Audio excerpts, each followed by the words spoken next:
আসসালামু আলাইকুম, সবাইকে স্বাগতম। প্রিয় শিক্ষার্থী বন্ধুরা, আজকে আমি অক্টাল সংখ্যা 162, এই 162 সংখ্যাটির এই বাইনারি মান কীভাবে নির্ণয় করব, তাই না? 8 ভিত্তিক সংখ্যাটি 2 ভিত্তিক বাইনারি সংখ্যায় খুব সহজেই নির্ণয় করা যায়। কিভাবে করব লক্ষ্য করি। প্রথমে আমরা কি করব, এই 1, 6, 2 আমরা একটু এখানে লিখে নিব আলাদা করে। এরপরে 1 এর সমতুল্য এখানে 3 বিট বাইনারি মান লিখব, কারণ এই অক্টাল থেকে বাইনারিতে রূপান্তরের জন্য অক্টাল হচ্ছে 3 বিটের কোড।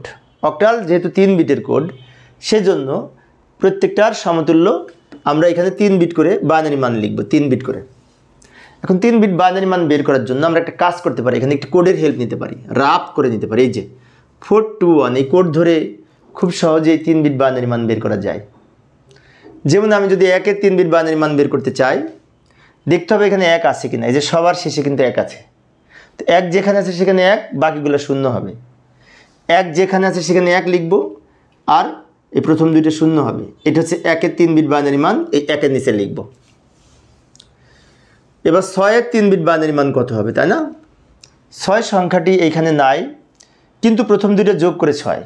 তো প্রথম দুইটা যোগ করে যেহেতু 6, সেজন্য প্রথম দুইটা 1 হবে। আর এই 1 যোগ করার দরকার নেই, 1 এর পরিবর্তে শূন্য লিখব। এটা হচ্ছে 6 এর 3 বিট বাইনারি, এটা এখানে লিখব। এবার 2 এর 3 বিট বাইনারি কত লিখব? 2 সংখ্যাটি সরাসরি এই যে মাঝখানে আছে, তাহলে 2 যেখানে আছে সেখানে 1 হবে, আর বাকিগুলো শূন্য হবে, তাই না? এই যে লক্ষ্য করি, 2 যেখানে আছে সেখানে 1, বাকিগুলো শূন্য। এটা হচ্ছে 2 এর 3 বিট বাইনারি, 2 এর নিচে লিখব। এই বাইনারি মান পেলাম। এখন একটু সাজিয়ে লিখব, এগুলো একত্রে লিখব। এটা এখানে মাঝে প্রথমে লিখে ব্র্যাকেট দিয়ে ভিত্তি হিসেবে 2 লিখলাম। এটা হচ্ছে বাইনারি সংখ্যা। এখানে আরেকটি বিষয়, সেটা হচ্ছে এই বাইনারি সংখ্যাটি সর্ববামের দিয়ে 2টা শূন্য, এই বামের 2টা শূন্য ইচ্ছে করলে আমরা বাদ দিয়ে লিখতে পারি। তাহলে বামের শূন্য 2টা যদি বাদ দিই, এইটুকু উত্তর হবে, তাই না? এইটুকু উত্তর লিখব।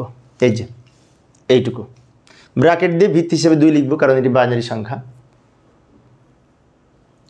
এইভাবে অক্টাল সংখ্যার 3 বিট বাইনারি মান বসিয়ে বাইনারিতে রূপান্তর করতে পারি। তো প্রিয় শিক্ষার্থী বন্ধুরা, তোমরা যদি এই অঙ্কটি বুঝে থাকো, তাহলে বাড়ির কাজ হিসেবে আমি এখানে একটি ছোট্ট অঙ্ক উপস্থাপন করেছি।